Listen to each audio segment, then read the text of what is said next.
इस वीडियो में हम लोग बात करेंगे कैसे करके आप इसकी तैयारी करें, कैसे करके आप अच्छा स्कोर गेन कर पाएं, कौन कौन सी बुक्स से आप इसमें तैयारी में हेल्प ले सकते हैं।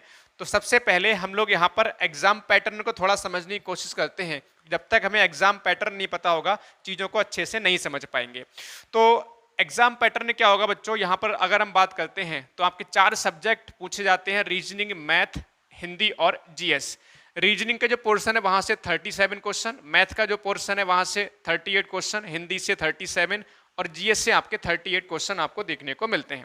लेकिन बच्चों इसके अंदर एक छोटी सी एक बहुत इंपॉर्टेंट बात है, छोटी भी है और बड़ी भी है, कि जो मैथ वाला पोर्शन बच्चों यहाँ पर केवल आप 19 क्वेश्चन ही आपको देखने को मिलते हैं मैथ वाले पोर्शन से, और बाकी जो क्वेश्चन रह जाते हैं वो आपके रीजनिंग के क्वेश्चन बन जाया करते हैं। इसका मतलब ये है कि बहुत सिंपल सी बात है बच्चों कि 17-18 क्वेश्चन यहाँ पर मैथ वाले पोर्शन में रीजनिंग के भी बनते हैं। इसके अलावा 38 क्वेश्चन आपकी खुद अपने आप में रीजनिंग है। तो इसका मिलाकर रीजनिंग के अगर दोनों क्वेश्चन मिला के, दोनों पोर्शन से क्वेश्चन मिलाकर देखा जाए तो आपके 55-56 क्वेश्चन डायरेक्टली रीजनिंग से बनते हैं, ठीक है, और आपके 18-19 क्वेश्चन आपके मैथ वाले सेक्शन से बनते हैं। तो आपको ये समझना होगा सबसे पहले तो कि हमारे रीजनिंग के 55-56 क्वेश्चन रीजनिंग के, 18-19 क्वेश्चन आपके मैथ के, 37 क्वेश्चन हिंदी के और 30 क्वेश्चन आपके जीएस पोर्शन से बनते हैं। बच्चों अगर आपको अच्छा स्कोर करना है, क्योंकि आपका ओवरऑल आपके 150 क्वेश्चन आपको देखने को मिलते हैं और एक प्रश्न 2 नंबर का होता है, इसके हिसाब से आपका जो पूरा पेपर होता है बच्चों वो 300 नंबरों का होता है। इसमें नेगेटिव मार्किंग आपकी 0.5 होती है। तो अगर 300 नंबरों में हम लोग बात कर रहे हैं, यानी 150 प्रश्नों में हम लोग बात कर रहे हैं, तो डायरेक्टली आपके रीजनिंग के 55-56 क्वेश्चन आ रहे होते हैं। एक आध साइड में 50 क्वेश्चन भी पूछे गए, लेकिन 55 क्वेश्चन आप मान के चलिए। तो आपका 1/3 पोर्शन केवल रीजनिंग का होता है। तो सबसे पहले रीजनिंग का सबसे ज़्यादा वेटेज है, इसलिए सबसे ज़्यादा मेहनत भी आपको इसी पर करने की आवश्यकता है। कई बार हम रीजनिंग को हल्के में ले जाते हैं तो वहाँ पर मेहनत कम करते हैं। अब देखिए सिंपल तौर पर मैं बात करता हूं आपसे, कितना कितना स्कोर आपका होना जरूरी है जिससे आप इतना स्कोर या इससे अधिक स्कोर गेन कर सकते हो। क्योंकि बेटा इस बार कट ऑफ थोड़ी सी ज्यादा जाने की संभावना रहेगी और हाइब्रिड मोड है, तो हाइब्रिड मोड में आपके पेपर जो शिफ्ट बनेंगी, शिफ्ट ज्यादा लगेंगी आपकी एग्जाम होने में। हाइब्रिड मोड का मतलब ये है बच्चों, आपका कंप्यूटर पे आपको क्वेश्चन दिखेगा और ओएमआर शीट में आपको जो गोले भरने हो रहे होंगे, यानी उनका आंसर फिल करना हो रहा होगा।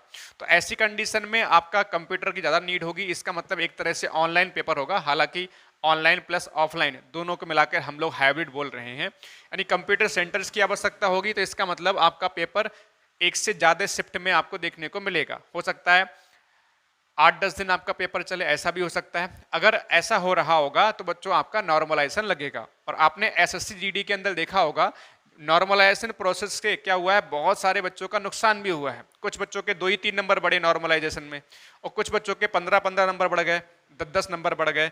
तो ऐसे में क्या होता है कि आपका नॉर्मलाइजेशन प्रोसेस के अंदर आपके क्या होता है, कहीं ना कहीं आपके सिलेक्शन से वंचित हो जाया करते हैं। क्यों? क्योंकि आपके नंबर कम बढ़ेंगे अगर नॉर्मलाइजेशन में, तो आप और बच्चों से पीछे रह जाओगे।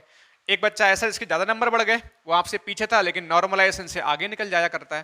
तो इसलिए आप अपने आप को सेफ स्कोर में सेफ जोन में ले जाने के लिए इतनी ज़बरदस्त तैयारी कीजिए कि आपका जो स्कोर है ना इतना हो जाए कि नॉर्मलाइजेशन से आपके स्कोर पर इफेक्ट ना पड़े, है ना। तो मैं आपको बहुत शानदार तरीके से बताऊंगा। सबसे पहले देखो, अगर आपको इतना प्लस स्कोर जाना है तो ये बात पता होना बहुत जरूरी है बच्चों कि कैसे कैसे स्कोर बनना जरूरी है। देखो रीजनिंग में अगर आप 55 क्वेश्चन मान के चल रहे हो तो 55 क्वेश्चन में से आपको बेटा कम से कम आपको 50 क्वेश्चन मान के चलो ये आपको करने होंगे। अगर हम बात करें मैथ का जो पोर्शन है बच्चों, यहाँ पर 18-19 क्वेश्चन है आपके, सही है, तो यहां से आपको कम से कम 15 क्वेश्चन मैथ में करने होंगे। हिंदी में बच्चों अगर हम बात करें सिंपल सा, तो हिंदी में आपके 38 क्वेश्चन आते हैं, 37 क्वेश्चन आते हैं। तो 37 क्वेश्चन में से कम आपको 32-33 क्वेश्चन आपको करने ही पड़ेंगे, है ना। 32 मान लीजिए, 35 मैक्सिमम करने की कोशिश करिए, ये मिनिमम आपको बता रहा हूँ, ठीक है। अगर आप हिंदी मान लीजिए 35 कर लोगे तो हो सकता है मैथ में आप केवल 12-13 क्वेश्चन कर लीजिए, तब भी आपका काम चल सकता है। लेकिन जीएस की बात करें, जीएस में आपको कम से कम बेटा आपको 38 क्वेश्चन में से इस बात को समझना है कि इसमें कभी भी बहुत रेयर केसेस में किसी बच्चे के पूरे नंबर आ जाएं तो आ जाएं, वरना किसी बच्चे के पूरे नंबर आपने देखे नहीं होंगे। तो इस रीजनिंग के अंदर 20 क्वेश्चन लाना भी अपने आप में एक अच्छी सी, है ना, बहुत मेहनत करी होती तब जाके 20 क्वेश्चन हो पा रहे होते हैं। इसका मतलब अगर आप सिंपल तौर पर इन सबको जोड़ो बच्चों, तो यहां से देखोगे तो 5 2 7 हो जाएगा, 5 1 6 3 9 2 11 यानी 117 जाके हो रहा है। और 117 का मतलब 2 गुना कर दीजिए बच्चों तो 234 होता है, 234 होता है। और वही मैंने लिखा है कि 230 प्लस अगर आपको स्कोर करना है, ठीक है, 230 प्लस का 234 ज़्यादा भी हो सकता है। तो आपको ये समझना पड़ेगा कि बेटा हर सेक्शन पे आपको काम करना होगा, हर सेक्शन पे काम करना होगा, मैथ पे भी, रीजनिंग पे भी, हिंदी पे भी, जीएस पे भी। मैं आपको डिमोटिवेट नहीं कर रहा, मैं आपको सच्चाई से अवगत करा रहा हूँ। अगर आपने इतना कर लिया आपका कोई सिलेक्शन रोक ही नहीं पाएगा, चाहे नॉर्मलाइजेशन लगे ना लगे, आपका सिलेक्शन कोई रोक ही ना पाएगा अगर ये आपने इतना कर लिया। अब जरूरी बेटा ऐसा नहीं, मैं कट ऑफ के बारे में बात नहीं कर रहा यहाँ पर कि कट ऑफ इतनी जाएगी, ऐसा नहीं है। मैं आपको बता रहा हूँ कि अगर इतना कर लिया आपने तो आपका 101% सिलेक्शन कन्फर्म हो जाएगा आपका। सही है बच्चों, इसकी वजह से आपका सिलेक्शन नहीं रुकेगा।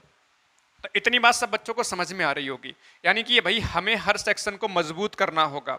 हाँ, यहाँ पर इतना कर सकते हैं कि जैसे मान लीजिए अगर मान लीजिए किसी का मैथ थोड़ा सा वीक है तो आप रीजनिंग में 2-3 क्वेश्चन और बढ़ाइए, 2 क्वेश्चन बढ़ाइए, आप हिंदी में क्वेश्चन बढ़ाइए, जीएस में क्वेश्चन बढ़ा लीजिए, है ना। तो एक आध सेक्शन अगर आपका वीक है थोड़ा सा तो अन्य सेक्शन पे थोड़ा सा और मेहनत कर लीजिए। हालांकि आपको कोशिश यही करनी है कि जो सेक्शन वीक है उस पर मेहनत करनी ही पड़ेगी आपको, तो फायदा मिलेगा, उससे नंबर बढ़ेंगे आपके। तो वैसे तो हर सेक्शन को मजबूत कीजिए, लेकिन अगर बाई चांस आपके पास ऐसा ऑप्शन बन पा रहा है कि मेरा एक पोर्शन थोड़ा सा, एक सेक्शन थोड़ा सा वीक है, मैं ज़्यादा अच्छा नहीं कर पा रहा उसको, तो आप बाकी 3 पोर्शन पे ज़बरदस्त तरीके से मेहनत कर लीजिए। लेकिन आप इसमें रीजनिंग को कतई नहीं छोड़ सकते, रीजनिंग को आप करना ही पड़ेगा। समझ रहे बच्चों। तो ये आपका इस तरह से आपका स्कोर अगर है तब जाके आपका इतना इससे प्लस स्कोर बन सकता है, अदरवाइज आपका इस 220 230 स्कोर बनना पॉसिबल नहीं हो रहा होगा। बुक्स के लिए देखो बहुत सिंपल सी बात बच्चों, बुक्स के लिए आप देखो हिंदी के लिए कौन कौन सी बुक ले सकते हो। अब मैं ये नहीं कहना चाह रहा कि बच्चों मैं जो बुक बोल रहा हूँ आप यही बुक फॉलो करो, समझ रहे हो ना बच्चों। आपके पास जो बुक पढ़ रहे हो आप उससे भी पढ़ सकते हो, बस ये बुक्स ज़्यादा अच्छी है मेरे हिसाब से, आप इनको फॉलो कर सकते हो। बस ध्यान ये रहे बेटा आपको केवल एक किताब पढ़नी है, मैक्सिमम 2 किताब पढ़नी है, और इनको इतना बार पढ़ लेना, इतनी बार पढ़ लेना है कि आपको हर एक पेज पर मालूम पड़ जाए कि कौन सा क्वेश्चन किस पेज पे होगा, तभी जाके सिलेक्शन हो रहा होगा, है ना। विश्वास ना हो मेरी बात पे तो आप उस बच्चे से पूछिएगा जिसने सिलेक्शन लिया है कि वास्तव में उनको पता है कुछ नहीं पता, पूछ के देखिएगा। तो हिंदी में या तो आप लूसेंट की बुक ले सकते हो, ठीक है, या फिर आदित्य पब्लिकेशन, आदित्य पब्लिकेशन, इन दोनों में से कोई सी बुक ले सकते हो। हालांकि आदित्य में एक आध दो मिस्टेक देखने को मिलती है, लेकिन इतना कोई दिक्कत नहीं है, आप चीज़ों को समझ जाओगे। तो लूसेंट या फिर आदित्य दोनों में से कोई एक ले सकते हो। मैथ्स के लिए बच्चों आप सिंपल सा, जो बच्चा पहली बार तैयारी कर रहा है उसके लिए जो एसडी यादव की बुक है सबसे बेस्ट बुक है उसके लिए मेरे हिसाब से, ठीक है। एसडी यादव ये शारदा पब्लिकेशन की बुक है, एसडी यादव। बच्चे कई बार कुछ बच्चे आरएस अग्रवाल भी लेते हैं, लेकिन आरएस अग्रवाल बच्चों इस बात को समझ लो कि उसमें टाइप वाइज क्वेश्चन थोड़े से सीक्वेंस में देखने को नहीं मिलते हैं। जो बिगिनर है, पहली बार पढ़ रहा है, वो एसडी यादव से शुरुआत कर सकता है। इसको कम से कम 4-5 बार किताब को लगाओ, ठीक है। 4-5 बार कैसे बच्चे किताब लगा लेते हैं इस पर बात करूंगा, बस थोड़ा सा वेट करो अभी, ठीक है। मैथ्स के लिए, रीजनिंग के लिए आप, रीजनिंग के लिए बच्चों, रीजनिंग के लिए एक सेकंड रुकिएगा, इसमें दिख रहा है, ठीक है। रीजनिंग के लिए बच्चों कौन सी बुक, मैं इधर लिख दे रहा हूं। रीजनिंग के लिए आप लोग या तो अरिहंत की बुक ले सकते हो या केपी सिंह की बुक आती है उसकी भी आप बुक ले सकते हो। ये दोनों में से कोई सी एक बुक ले लीजिए, दोनों में से कोई सी बुक ले लीजिए और इसको कम से कम 3-4 बार इसको भी लगाइए। जीएस के लिए देखो, जीएस के लिए थोड़ी सी कम जानकारी है, लेकिन बच्चे जो मोस्टली जो पढ़ते हैं वो लूसेंट बच्चे बहुत पढ़ते हैं, तो लूसेंट की ऑब्जेक्टिव बुक और थ्योरी बुक दोनों का आप ले लीजिए और इसको भी आप आसानी से बार बार इसको रिवाइज करिए, बार बार चीज़ों को पढ़िए। तो बुक्स आप, ये बहुत सिंपल सा है, ज़्यादा बुक नहीं लेनी है। मार्केट में बहुत बुक्स अवेलेबल हैं, डेली यूट्यूब पर आप देखते हैं कोई ना कोई यूट्यूब चैनल वाले बुक लॉन्च कर रहे होते हैं और आपके लिए क्या सस्ती बुक दे रहे होते हैं। आप सोच रहे होते हैं हमारी सस्ती बुक मिल रही है और आप उसको परचेज कर रहे होते हैं, बेधड़क होके ऑनलाइन बुक कर रहे होते हो और घर पे किताबों का आपने चट्टा लगा रखा है ना। इतनी इतनी बड़ी आप देखा, इतनी इतनी ऊंची आपका चट्टा लगा हुआ है किताबों का, आप समझिए ये सब किताबें बेकार हैं। किताबें तभी सही है कोई भी किताब आपके लिए, आप उसको पढ़ रहे हैं। किताब लगभग सभी ठीक होती हैं, शर्त यही है कि आप उसको पढ़ो तो ठीक है आपके लिए। अगर आपने किताबें केवल घर पे मंगाकर रख ली हैं, आप उनको नहीं पढ़ रहे हो, तो किताबें वो आपके लिए बेकार हैं, उनका कोई यूज नहीं है। समझ रहे हो? तो मेरा मानना है आप एक ही दो किताब अपने पास रखिए और उसको इतनी बार पढ़िए कि उससे जब क्वेश्चन आपका मिल जाए एग्जाम में तो क्वेश्चन ना ही गलत हो ना ही छूटे। बात समझ में आ रही है? तो आप इस तरह से चीजें पढ़ते हो बच्चों। अक्सर मैं आपसे बोलता हूं हमेशा, या आप भी सुना होगा कि हमने इसको किताब को कम से कम 8-10 बार लगाया है ना, 4-5 बार इस किताब को लगा लिया। इसका मतलब क्या है? बहुत सिंपल सी बात समझो बच्चों। क्या मतलब है इसका? 4-5 बार 8-10 बार किताब बच्चे कैसे लगा पाते हैं? 8-10 बार किताब कैसे लगा पाते हैं? देखो, जब हम पहली बार फर्स्ट टाइम किताब लगाते हैं, फर्स्ट टाइम जब हम कोई भी बुक लगा रहे हो, समझ रहे हो? ध्यान सुनना बच्चों। तो हमें सबसे ज्यादा मेहनत इसमें करनी पड़ती है, फर्स्ट टाइम में सबसे अधिक मेहनत करनी पड़ती है। समझना बच्चों, सबसे अधिक मेहनत इसी में करनी होती है, पहली बार हम लोग किताब लगा रहे होते हैं। और इसमें आपको सबसे अधिक टाइम भी देना पड़ता है। समझ रहे हो? सबसे अधिक आपको इसमें समय भी देना पड़ता है।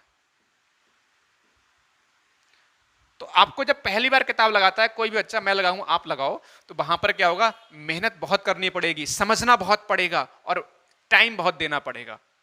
लेकिन जब सेकंड टाइम आप बेटा किताब लगाओगे, तो सेकंड टाइम जब आप पहली बार किताब लगा रहे होते हो तो उसमें जो क्वेश्चन आपको डाउटफुल हैं या कम समझ में आए हैं या कठिन सवाल लग रहे हैं, उन पे आप सर्कल करते हुए या आप कोई ना कोई निशान लगाते हुए चलिए, उनको टिक करते हुए चलिए कि ये क्वेश्चन हमें इस टॉपिक के अंदर दिक्कत कर रहे हैं। हर टॉपिक में आप देखें कुछ ना कुछ क्वेश्चन ऐसे जरूर होंगे पहली बार जब आप लगाओगे तो जो दिक्कत कर रहे होंगे उनको टिक कर लीजिए। सेकेंड टाइम में बेटा क्या है, आप उन्हीं को रिवाइज करिए, ठीक है? फिर उनमें से कुछ क्वेश्चन बच जाएंगे जो आपको दिक्कत फिर भी कर रहे होंगे, फिर थर्ड टाइम लगाइए। तो इस तरह से आप देखो ना, जब आप 3-4 बार किताब लगा लोगे ना, फिर आप अगर उसको 5वीं 6ठी बार किताब को पढ़ रहे होगे तो आपको ऐसे ही आप बहुत कम समय में, है ना, बहुत कम समय में आप उसको रिवाइज कर पा रहे होगे। जैसे जीएस का सब्जेक्ट है, मान लीजिए आपने इतिहास पढ़ा है, तो आपने पहली बार पढ़ा समय लगा, दूसरी बार पढ़ा कम समय लगा, तीसरी बार पढ़ा कम समय लगा, तो चौथी 5वीं बार पढ़ रहे होगे ना बच्चों आप, तो आप देखना 3-3 4-4 घंटे में एक सब्जेक्ट का जीएस का निपटा रहे होगे। ऐसे हिंदी का आपका एक हिंदी की पूरी किताब 2-2 3-3 दिन में आप निपटा रहे होगे बहुत शानदार ढंग से। क्यों? क्योंकि आपने पढ़ रखा है। जब पढ़ रखा होता है, रिवीजन कर रहे होते तो हमें मेहनत करने की आवश्यकता वहां पर नहीं होती, अपना दिमाग लगाने की आवश्यकता नहीं होती। वहां पर केवल हमें उन चीजों पे फोकस करने की ज्यादा आवश्यकता हो रही होती है जो हमने कम समझ में आ रही है। तो इसलिए बच्चों, कई बार आपने देखा ना, एक दिन में एक किताब बच्चे लगा ले रहे होते हैं, वो ऐसे ही लगा ले रहे होते हैं कि उन्हें चीजें आ रही होती हैं, जो चीज नहीं आ रही होती है, जो चीज भूल रहे होते हैं, उनको रिवाइज कर रहे होते हैं।